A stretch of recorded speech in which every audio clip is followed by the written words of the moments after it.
Hello, my name is Harriton Buatco. The topic for this show is Makati barangays up close. This does not mean that if you don't belong to Makati na wag na kayo makinig. Hindi po yun. Use this as an example, as a stepping stone, a criterion to help you understand how you should choose your barangay chair. Choose wisely. Don't be an idiot. Find out and know. Don't just go with the popular vote. Go with who you think is right. Beside me, who's helping me talk to our other barangay chairs in the room, we have Ernie Moya, barangay chair, Barangay San Lorenzo. We have Armand Padilla at the end, Magallanes. We have Richie Rodriguez, Barangay South, Sembo. And for East Rembo, we have Art Contreras. So I'll go to that question before we took a break. The politics side. Who would like to handle that first? Are we a broken country? No, I don't think so. It's just that I think we have to do a lot of education for our electorate. Like this pork barrel thing. Our electorate do not know that the functions of the congressmen or the mayors and all that. They all think of them as bringers of dole-out, of patronage, of projects and all that. No? So yung mga congressmen natin, what the people, they don't ask anong batas na bang ginawa niyan. Na our general public, ang tinatanong nila is, anong project ba ang nadala niyan? That's the need for these things, projects that they will be bringing to their constituents and all that. But congressmen, legislators are not supposed to be the executive. They're not supposed to be handling projects. Dapat legislatura. I know. But kayo people, pwede. Yes. Kasi both sides kayo. Yes. Sila, legislation lang. But That's people the big look for question there. projects from them. When it comes to the elections, even to us barangay captains, ano bang nagawa mo sa amin? Anong proyekto mo? Nakapagdala ka ba ng isang pakuman lang dito sa barangay mo? Similarly, everybody that's being elected, that's what ako I'm talking from yung the way I'm looking at the way the your electorate. experience. Yeah. Oh, yun ang inaano eh. That's why I think we should also educate our electorate. There's a need to educate that when we talk of congressmen and senators, we ask them, ano yung batas mo? That's kayo, di ba? Kayo po, mga barangay sa Makati, kasi marami mga mayayaman natin mga mambabatas, dito nakatira sa Makati, di ba? Marami dyan alam mo, gaya niyan, tinitira si Revilla, yung kapitbahay ko yun. Si Estrada, sa San Juan naman yun, nakatira sa Green Hills, di ba? Hindi, wakwak na. 240 million house, di ba? And then, Enrile, Dasmariñas, di ba? Sa atin din yan, hindi sa Makati. Hindi ba kayo natitira niyan, miski pa paano? Because these people, it seems public opinion and media, with the help of media, has turned the tables against these people who have been in power, mind you, and they come from dynasties. Di ba? Mga mga anak sa anak, they've been there for 40, 50, Enrile was there during martial law. He's still there. And right now, he's being hit. Di ba? How do you handle the politics? Kasi Makati yung huling rally natin Makati kayo, di ba kayo nahihirapan? Sa mga tanong ng mga taong bayan. Di ba parang ganun Go ahead, please. Okay. If you are to ask me, ako matagal na ito na it's been bothering me with the kind of government that we have. Kasi tatanungin mo kung if you are broken. Are we a broken country? Okay. Well, I guess if we are not to change our constitution siguro, or the system of government, well, I guess, tuloy-tuloy. Talagang nothing will happen with our country. Kasi tama yung yung observation natin. How come these people na, it seems na sila yung mga lawmakers, but it seems that they do not know when and how to play, yung siguro, handle their work. Tama yung sinabi natin, legislator sila, how come? May mga pondong binibigay. Well, sabi nga nila, yung may scholarship program at saka yung mga ibang outreach program nila na kinakailangang pondohan. But we, as barangays, ang dapat ginagawa ng gobyerno natin ngayon, tingnan natin kung ano ba talaga yung function ng barangay. We are the frontliners actually. At hindi lang yun basta-basta na yung binibigay na pondo, na annually may binibigay na pondo. Sabi ko nga the barangay should have an incentive na wherein kung talagang performing kang barangay, dahil kulang yung pangangailangan ng barangay mo, na makikita naman yan based on the reports that we've been submitting. Monthly, we are submitting our reports. The DILG, no. knew of this. So makikita doon, ako lang pala itong barangay na ito. This barangay had been performing very, very good. They've been delivering the basic services to the people. Ano kaya gawin ng gobyerno instead na yung mga pidap-pidap na yan? Bigyan din ng incentive, additional na pondo doon sa mga barangay. Tingil na dapat yung discretionary. Dapat hindi yung sasabihin ni Senator Enrile or Senator whoever. Bigay mo dito sa San Lorenzo, bigay mo dyan sa wag mo bigay sa Magallanes. Sa amin Dapat, po, yung discretion dapat matanggal we sana. also have our discretionary fund. Meron din kayo. Yes. But, kung yung sa katulad ng discretionary fund nila, kasi sabi nga natin, evil talaga, masyadong malalaki na yung billion-billion ang pinag-uusapan, talaga namang masyadong tempting na yung mga ganung bagay. Yung sa kanila, pwedeng questionin. Pagdating doon sa amin kasi, discretionary fund, ako myself. I don't use my discretionary fund for personal purposes. Ako, kung kulang yung scholarship, kasi I have my scholarship program. Kung kulang yung pondo kong nagagather ko from my benefactors, yung partly galing sa discretionary fund ko. Pag kulang yung pondo ng isang komite, because we have different committees. Actually, we have 7 committees. Pag kulang yung pondo ng isang committee, doon nang gagaling the discretionary fund namin. So, very useful sa amin yun.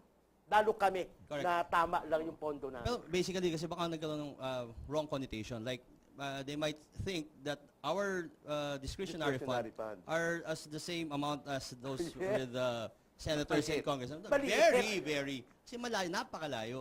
But you have to understand that this fund talagang hindi pwedeng gamitin sa pang-personal. Ito yung ginagamit sa pagka may lalapit siya at nangangailangan ng gamot, for medical purposes, for lahat po. May ganun din sa inyo. Yes. Kami, lalo sa amin. Kasi Burial, pati burial. Yes, pati burial. Okay. Pati yung may namatay, nahihirapan magpalibing. Sa amin lumalapit yun. Ernie, ikaw. Actually, Go ahead. para sa akin, there is nothing wrong with, sabi mo bang, DAPIan, PDAFIan. For so long as these funds are put to proper use, ang problema, they're being dangled. PDAF is being dangled for political patronage. Patronage, yun. Secondly, most of the funds, historically, it's being proven that they go to the project. pocket of the politicians. Diba? And why do you have to channel all these funds through NGOs? Correct. Diba? Like- Why not channel it directly to Correct. the barangays, to the cities who are lacking in resources? Bakit hindi nga? Kasi kayo nga diretso sa constituents. Yes. Bakit hindi dinadaan sa inyo? Ba't NGO? Pero alam mo, Kasi kagaguhan lang. Actually, It's a ang good NGO mechanism. po nasa barangay So bakit? Majority po ng NGOs, cooperatives, ay nasa barangay. hindi. Pero ang problema kasi dyan, yung mga NGO na ginamit are Yeah. bogus, di ba? Mga bogus Mga bogus NGO. yung NGO. But like here in Makati, yung sa amin kasi dito, talagang naramdaman ng tao. Nagkaroon ng mga projects ng livelihood, nagkaroon ng mga training, Nagastos skills. to the right. Nagastos ng sa maayos. Pagka sa maayos. may problema ka sa ospital, sa mga Pagpapalibing.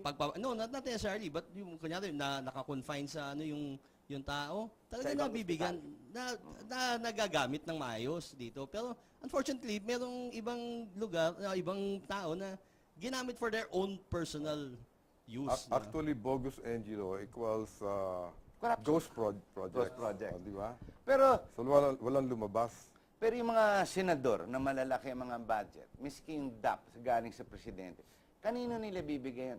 If you wanted to give it to local governments, you guys, correct me if I'm wrong. Kayo dapat the devolution of local government is the barangay. So ang barangay bibigyan mo.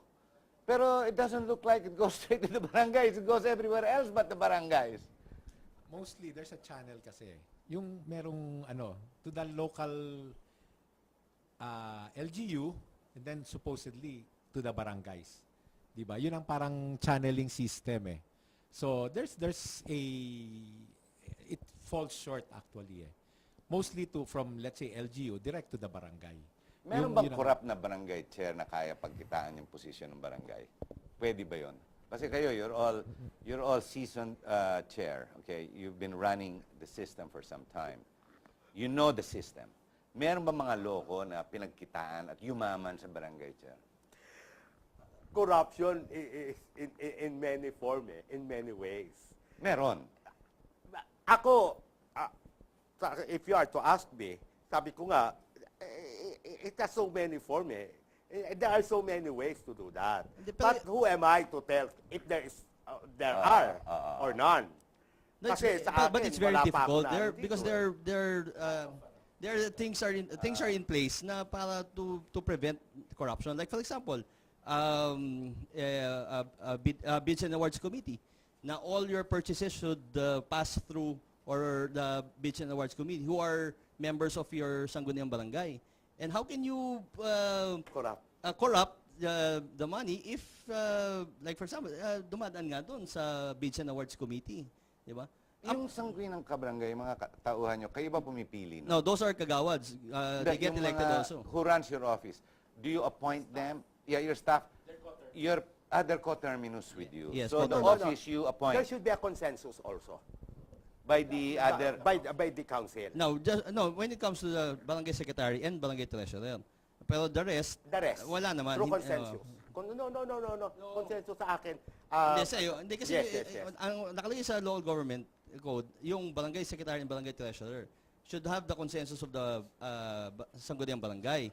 And That's the kagawad sa sangguniang kabarangay. These are the other. the barangay, that's a council, yung barangay kagawads. There are 7 kagawads eh. Oh, Plus okay. 1 SK chairman. Pero out na yun, ano? Out na muna yun. Sa ngayon wala na eh. Then yung barangay secretary and barangay treasurer. Pero who chooses the secretary and treasurer?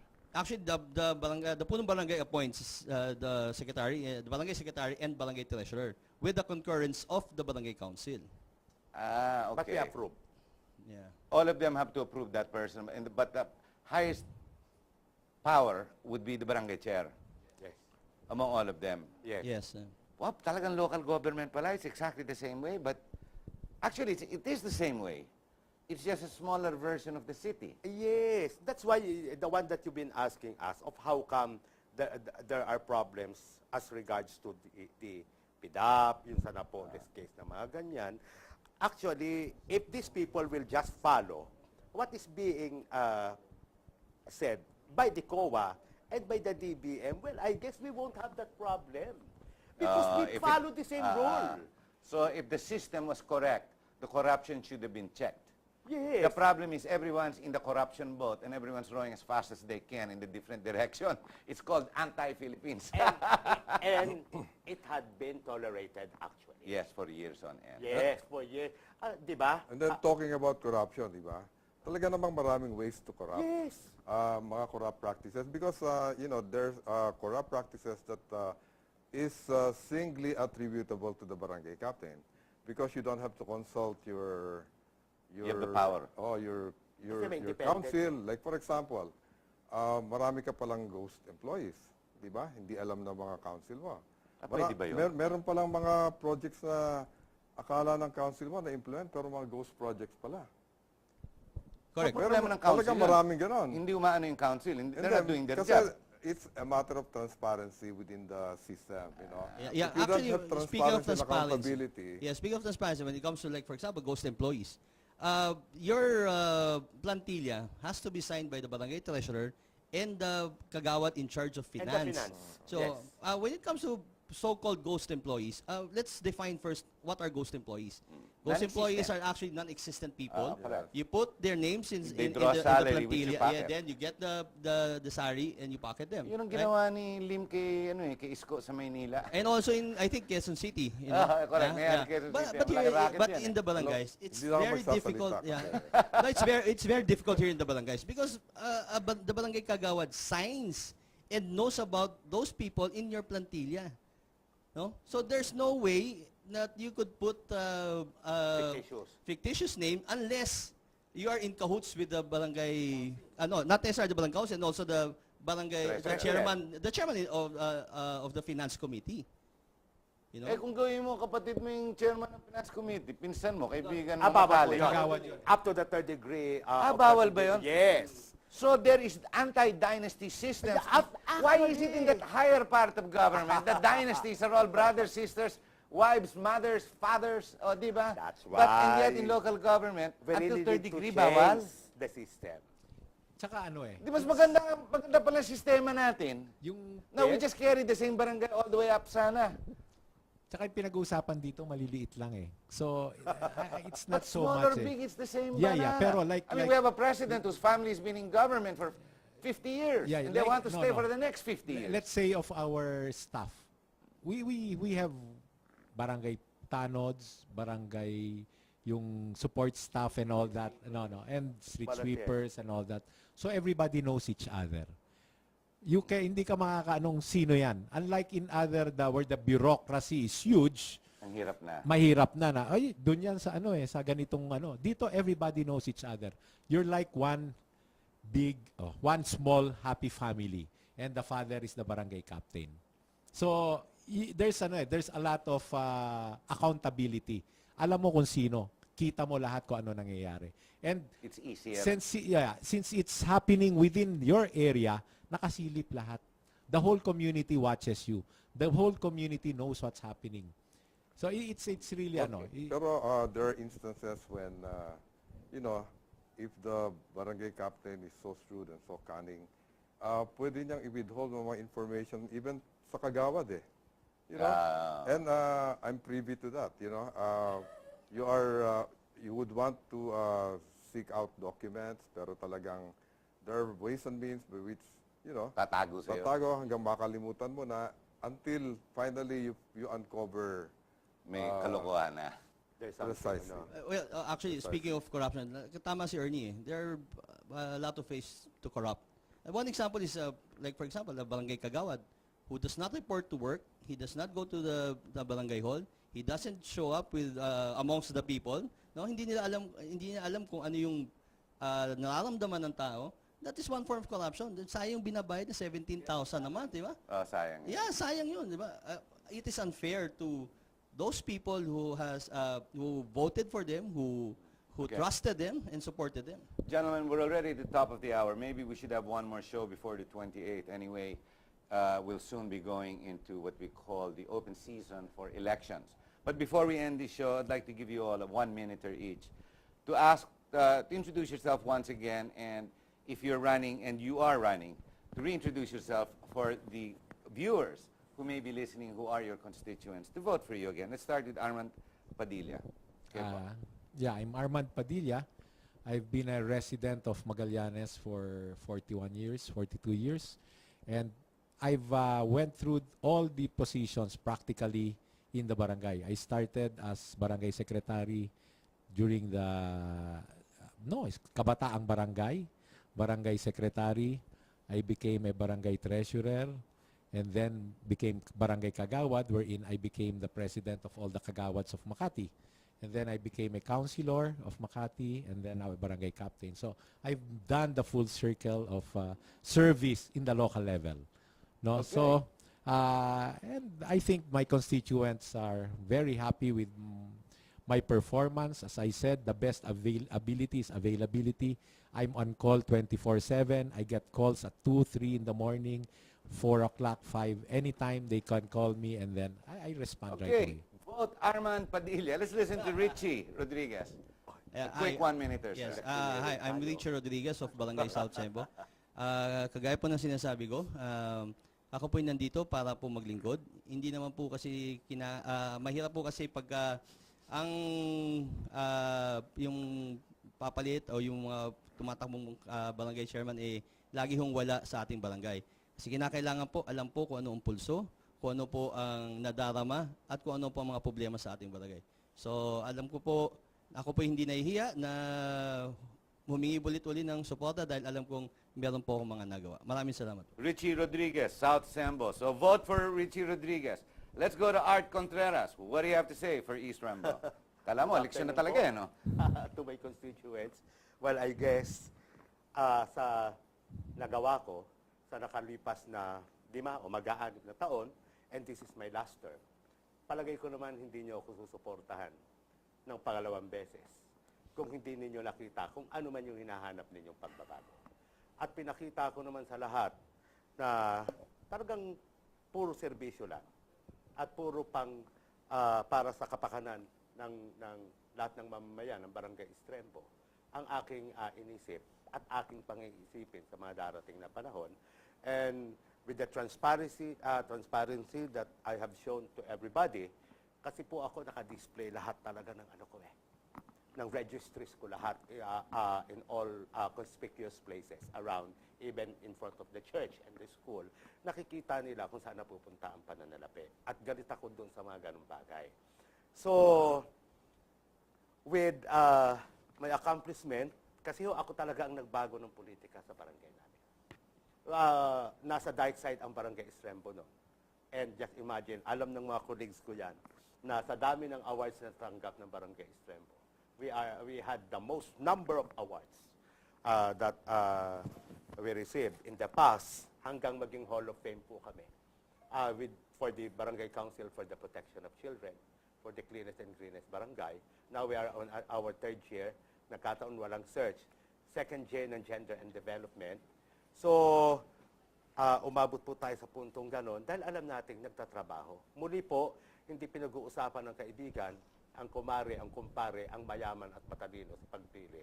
Ang isipin natin, inuulit ko uli, kinakailangan may integridad, may kapasidad, and most especially, kung ayaw nyo ng corrupt, may moralidad dapat ang inyong pipiliin ng sa mga susunod na panahon. Well, I guess, at this moment, I'm unopposed. Oh, Wala thank you. po akong Congratulations. How about you, Mr. Moya? Well, I for would like San to Lorenzo? address this message to all the true and legitimate constituents of Barangay San Lorenzo. If it is true that the barangay elected officials are the stewards of the barangay fund, and if it is true that Barangay San Lorenzo has one of the highest barangay funds in the whole of the Philippine country, then please don't be nonchalant. You have to go out and vote and make sure that whoever would take good care of the barangay coffers will be installed in office.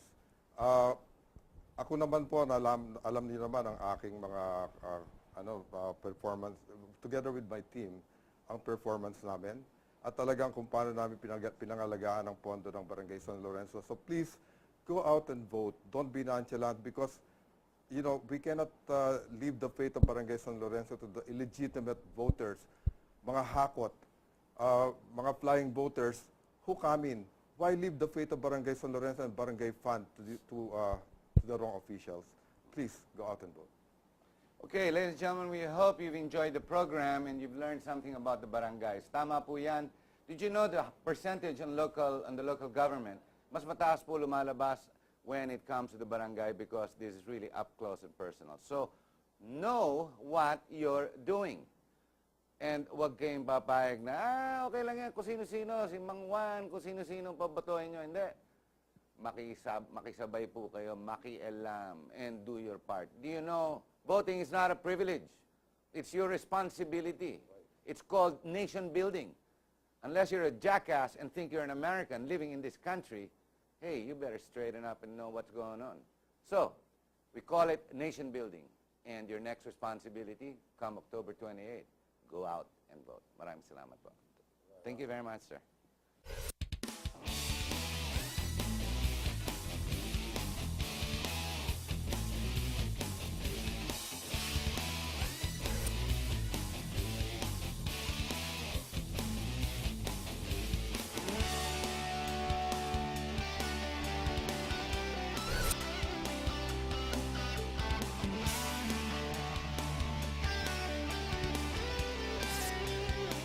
You are what you watch.